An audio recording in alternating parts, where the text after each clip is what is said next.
Hello, today we are going to be playing Rimworld. Now we are going to be doing a completely vanilla playthrough because I thought that sounded like a fun idea. Because I've played with the DLCs a lot and there's a lot of content in there that I kind of don't understand. So I figured if I could just play vanilla, just get a grasp of the game, and then maybe I'll play like with all of them separately. Alright, the first thing that we're going to do is we're going to select our colony location. Now, you can build multiple colonies, but most of the time when I play, I don't get to that point. And usually I like to pick a spot with all year-round farming, but I think this time we're not going to do that. We're going to let ourselves have a little bit of winter, just for a little bit more of a challenge. And yeah, we're going to select that area with a river. And now we are going to select our colonists. We're going to randomize a few times, but we are going to keep this one. Her name is Kate, and she's decent at melee and is a cannibal, which will be helpful if we want to use humans. Alright, our next colonist is going to be Chaz, and she is trigger happy and is good at intellectual and crafting and construction. Those are going to be very important. And next, we're going to have Risa. Risa is going to be very important because she's got a really high medical skill, and that's pretty much a necessity for any colony. You never want to start a Rimworld colony without someone with at least 5 medical skill, preferably higher. And she does have a stab scar, and I believe Chaz has an artery blockage, and that might be a little bit of a problem, but she's a good doctor, so she can help us out. She's also good at construction, which again is a necessity. Animals, that's pretty good. And we're gonna get started on the game.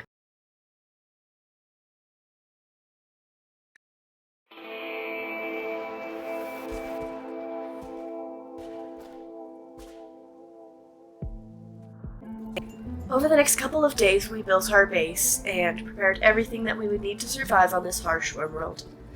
We set up a dining table, a storage area, and once that was finished, we set up our power grid. The next thing we would do would be to set up a research bench and an electric stove so that we would grow.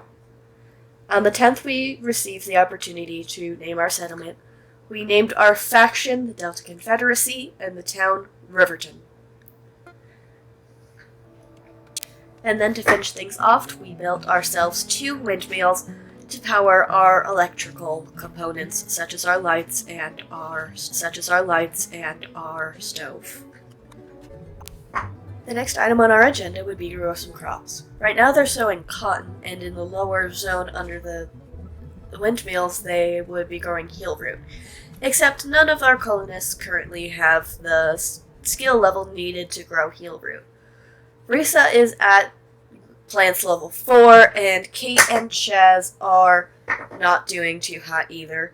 So I've just put them on sowing but not cutting, so that they won't affect the yield of the plants. And Risa will be harvesting it by themselves to maximize the yield. Ponds with low skill can sow plants, it just takes them longer, but it's not really like we're short on time. And over here, what we're gonna do is grow some rice. Rice will be a good source of food for us until we can switch to something higher yield and longer growing time like corn. Eventuality that we will eventually just grow way too much corn.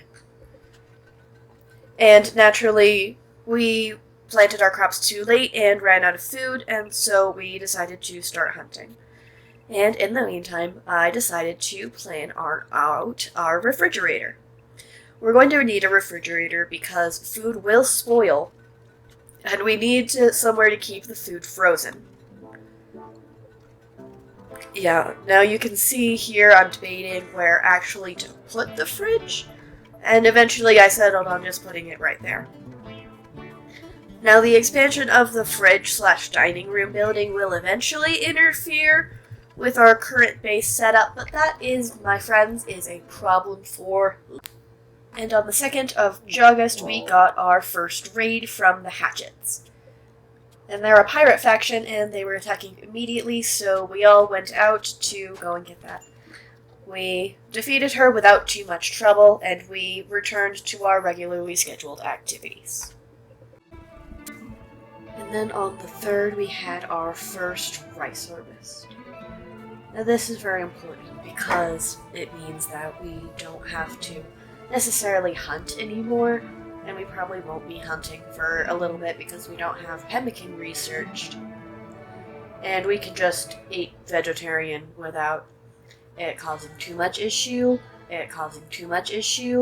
and plus the vegetarian food, it lasts longer than the meat, and since we don't have...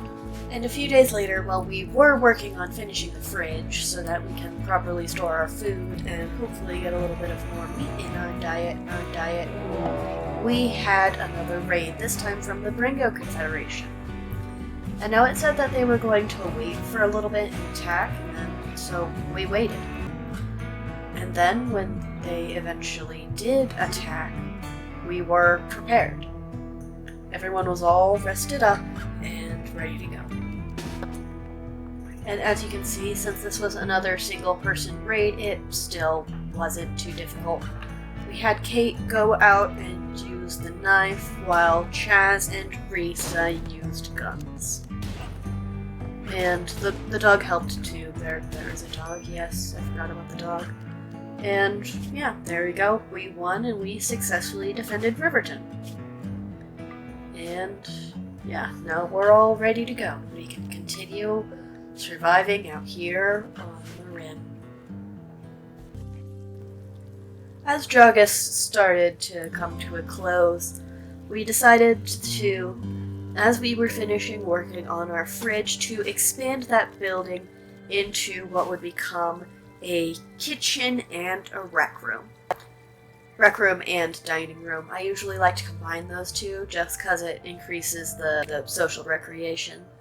Now, as you can see, I'm splitting the kitchen into 2 rooms. The bigger of the room is going to be the actual kitchen, and the smaller room is going to be a meat processing room.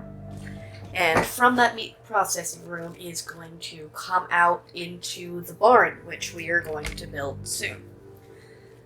And we are going to use marble to floor this place, because it looks nice.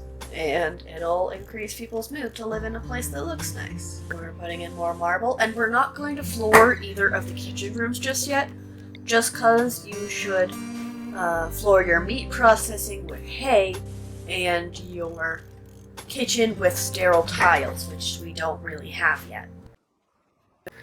As now Riverton has fallen into a routine, everyone helps with the planting and crafting stone chunks to continue to build our city. And the researching happens, and we all just sleep. You will notice that we did acquire chickens through a random event, and I've just now put them on a caravan hitching post, that's what it's called, because we don't quite have a pen yet. And yeah, we do have a lot of chickens, and that will just continue to become a worse problem. Speaking of us having chickens, but not a home for the chickens, here we are building a barn. We're going to fill in those spaces with animal flaps, which are like curtains that let animals go in and out, unlike doors, which will often prevent animals from going in and out, except for the really intelligent ones like dogs. Alright, and now we're putting in the animal flaps for the barn. And we're also going to set up a pen for that in just a moment. And here we are setting up the pen, and you'll also notice that we had a person join, a man named Caspo. He was just a regular Wanderer Joins event. We didn't recruit him or anything fancy like that. He just showed up. And since this is vanilla, we don't have to worry about ideology and him not being the right ideology. So we can just let him in and it's fine. There's no converting that we need to do. And now we're going to set up the pen. There we go. And for all of the animals. And now that the refrigerator's done, we're going to change the storage settings on the main room storage so that they can no longer contain food. And all the food is going to be in the refrigerator, where it will hopefully stay frozen for quite a while and not rot. And we just got a raid. They're going to be here in a second, but we can continue. And they're beginning their attack. Let's go get them. Yeah. So there we go. There's our raiders. They have a bow and arrow and we have guns, so it isn't really too big of a deal. And as you can see, we've got 2 people with knives. And there goes the dog. Yeah, animals never really last that long in Rimworld, so it's best just not to get attached. And as you can see, now they are running away. And so yeah, we're just gonna... Yeah, there we go. And another thing that you've probably noticed is that this needs batteries thing has never left. So over here, I'm going to build a little battery building where we're going to keep the batteries, and if they explode, they won't set everything else on fire. So I'm building this out of granite, and I'm going to also put granite in between where I'm going to put the batteries, so that way if they blow up, they don't also blow up each other. Yeah, and here we're fighting another raid. We've almost been here for a year, and the raids so far have been manageable. But we should definitely think about building a wall and some other defenses.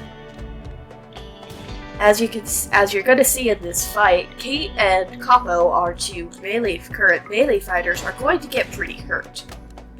Not terribly hurt, but they're going to have some damage done to them, which didn't really happen at all in the first initial fights. Because as you can see, they're getting a little bit beat up here. Yeah. And while they're definitely doing more damage than is being done to them, they're still getting decently beat up, and we should try to avoid that if at all possible. And here we've won. There we go. But those raids won't always be that easy, and we should definitely think about putting up some defenses. And that concludes our first year in Riverton. We made good progress for our first year, but we could definitely do better. We're going to want that corn to come in as soon as possible, and we're probably going to want to find another food source in the meanwhile. It looks like we're running short on rice. But that's a problem for the next episode, and I will see you next time.